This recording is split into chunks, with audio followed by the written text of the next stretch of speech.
friends, and welcome back to another video. So today we're going to do the Finally Fall Booktag.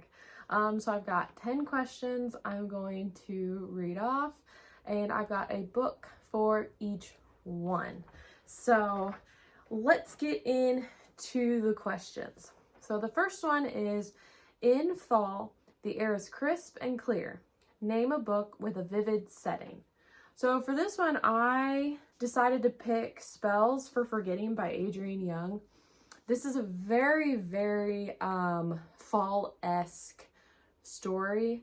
This takes place at the end of like the season. So basically it like starts in fall and it's kind of like pushing towards winter, but it's got very vivid descriptions of the island where this takes place.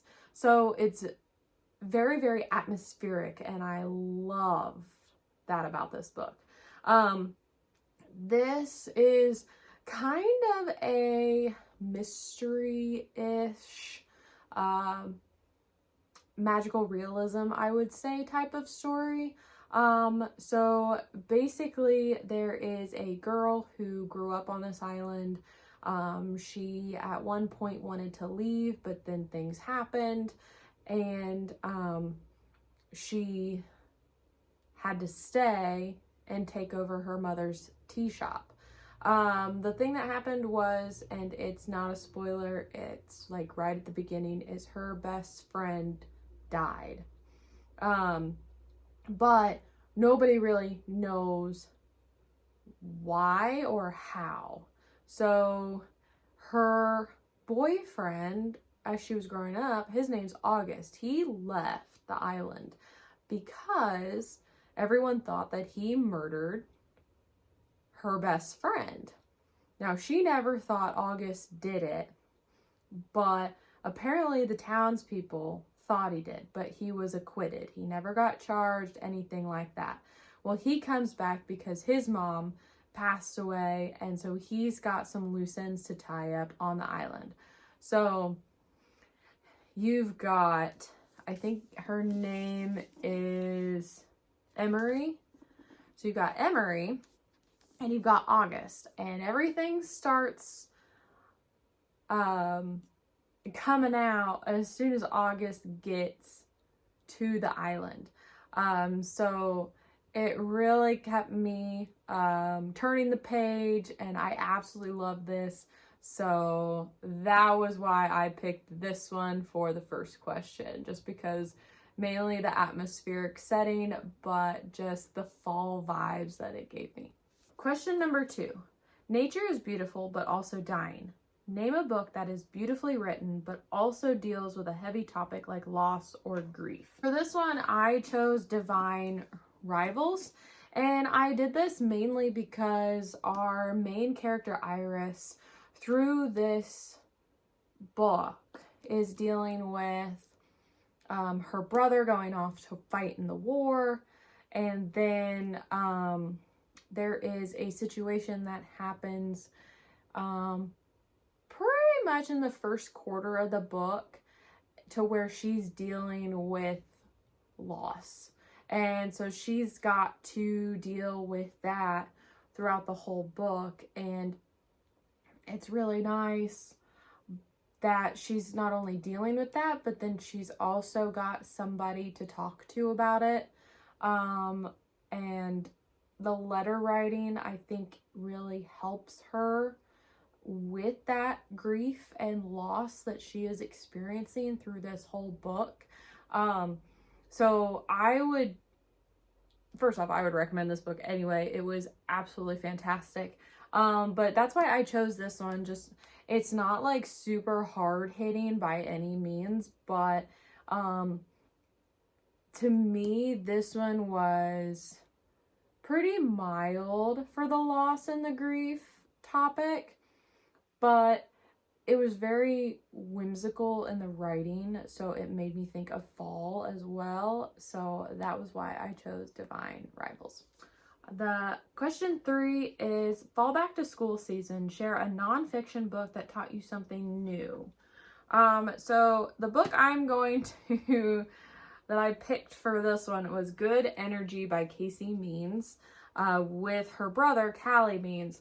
And I'm telling you, this book will literally change what you think about our food industry and medical industry, healthcare, whatever you want to call it. It's like eye-opening and crazy how basically, and this is my opinion, but from what I have researched on my own as well as reading this book, but how money is such a greedy thing. And so like the government, big pharma, the food industry, all they care about is getting paid. And so they really don't care about your well-being and health. Basically, that's what I found out. So to be able to not fall into that, you have this. So definitely recommend everybody to read this book. If not, you need to watch the interview with Tucker Carlson. He interviews Casey and Calley Means, and I will link that in my description down below. So if any of you are interested in watching it, I know it's 2.5 hours, but I'm telling you, it is worth it, and it will make your jaw drop. So definitely recommend going and watching that video, but I also recommend going and getting her book and reading it. It was absolutely eye-opening, and I would not have known what to do to change my life and habits without this. So I want to thank Casey Means for writing this book and going on Tucker Carlson, and for everything you and your brother are doing right now to help advocate for chronic disease. But yes, please read this book. Question number 4. In order to keep warm, it's good to spend some time with the people we love. Name a fictional family or household or friend group that you'd like to be a part of. Well, for me, that is The Shadowhunters by Cassandra Clare. I'm gonna say The Mortal Instruments, which is the first 6 books. So she's got 4 series, and they're all different timelines, and they all follow different Shadowhunters, but they're all interconnected. So this is the first series that she wrote, and it's 6 books, and it follows Clary and Jace, and I just absolutely love the friend group here. Alec and Isabel and Simon, just everything that goes on, and the camaraderie, the joking back and forth, like it's just awesome, and I love it. And to be quite honest, I would just want to be a Shadowhunter. So can't not want to be a Shadowhunter. I mean, I think they're cool, and the world is cool. The world is our world, just with Shadowhunters, you know what I mean? And they fight demons, and you've got mythical creatures, and it's just awesome. And I would not want to be a part of any other like friend group, really. Nah, that's a lie. I'd also want to be a part of Harry Potter's friend group, but I have wanted to be in the wizarding world since I was like 11, so but I digress. Question 5.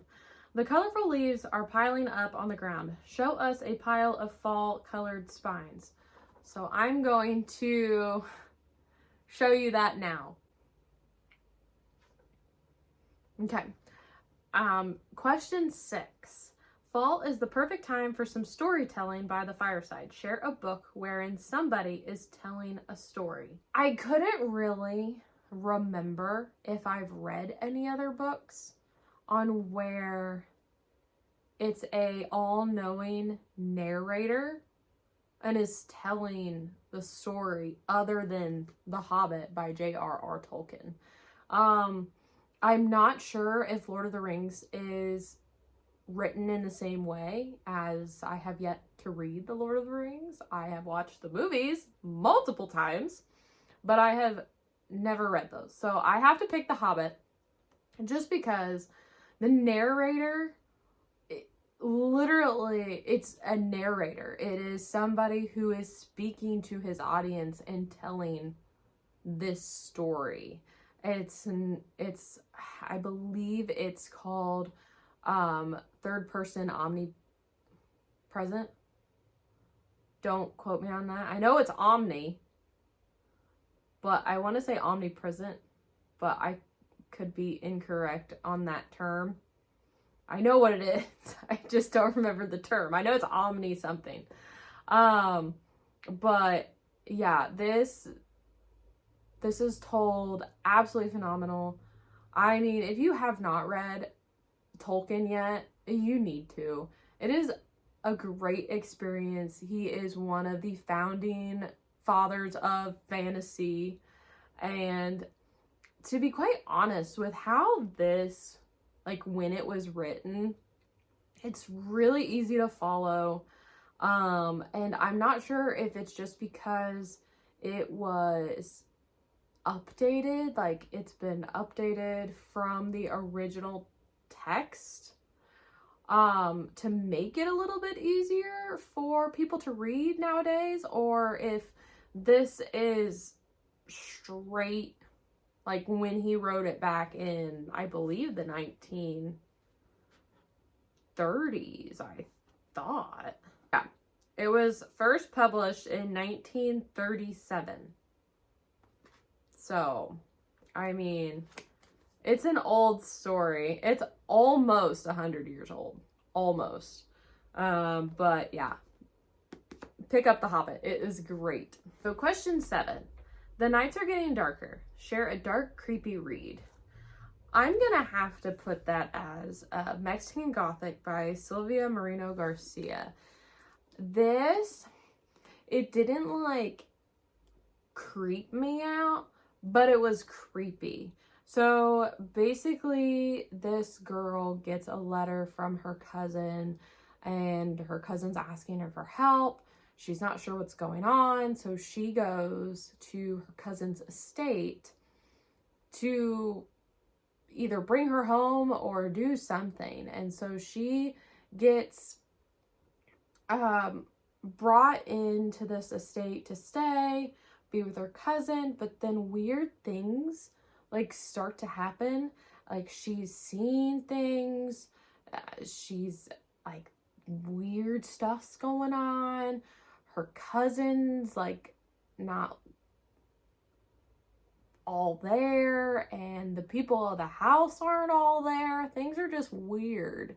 And so she, with the help of a priest, is trying to figure out what's going on so she can help her cousin. So it does have a little bit of a creepy feeling, but I would not call this like horror by any means. I can't do horror. So this is probably as close to horror as I can get.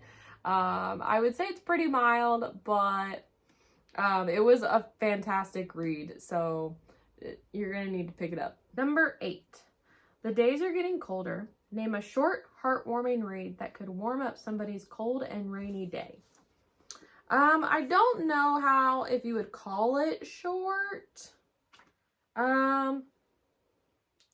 It is just over 300 pages, but I would recommend this on a cold and rainy day to warm somebody up, and that is The Very Secret Society of Irregular Witches. This is just super cute. It is a fantasy, I would call it a fantasy romance, but the fantasy part is literally just the witch, like just witches. That's the only part of it. It takes place in modern day. I mean, Micah, who is the main character, she's got a YouTube channel, so it's pretty straightforward, modern day, normal technology, except you have witches.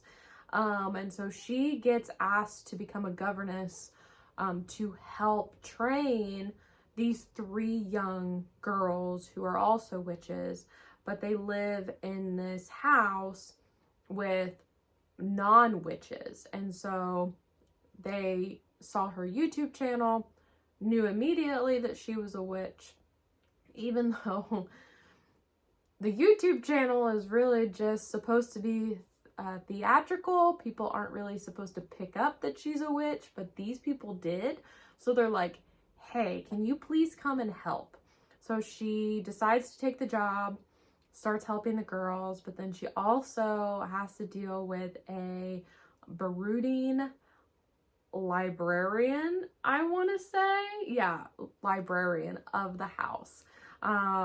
So that's real fun. It's just sweet, and I just love this. So definitely I would recommend for a cold and rainy day to warm you up. Number 9, fall returns every year. Name an old favorite that you'd like to return to soon. Well, I have to put this in here because it has been years since I've read it. And I'm gonna have to read it here soon, and that is Harry Potter. I can't remember the last time I read Harry Potter. I had to have been college, maybe. So it's been like 10 years for me at the minimum that I can remember picking this up. And I need to. It's been so long, and I love this world so much. And J.K. Rowling was just a master in creating this, and the world, the characters, you know, everybody wanting to be a part of it. Like, that is awesome for somebody to be able to make that type of a community. It's insane, and I love it. So this is something I definitely need to pick up. I'm hoping that I can do it next year, but we'll see. So but yes, Harry Potter is one that I am going to have to go back to. The last question is, fall is the perfect time for cozy reading nights. Share your favorite cozy reading accessories. So when I'm ready to sit down and read a book, and for the most part, I always have a blanket, always. But if it's like raining outside or cold or whatever, and I want a little bit of ambiance, and I want the whole kit and caboodle, I light a candle, always have my blanket. I turn the fireplace on so I can have a little bit of warmth, but I also love seeing those flames. And then I make myself a cup of coffee and put it in one of my favorite mugs. And that just is my favorite cozy accessories to have when I'm reading any book, really. It doesn't have to be a specific genre or anything, but that's my cozy reading accessories. Well, guys, that was the Finally Fall book tag. I will put all the questions in the description down below if you would like to answer any of these as well. I would love to hear what your answers are in the comments. And, you know, don't forget, like, subscribe, and be good people. When you feel it's hopeless, when you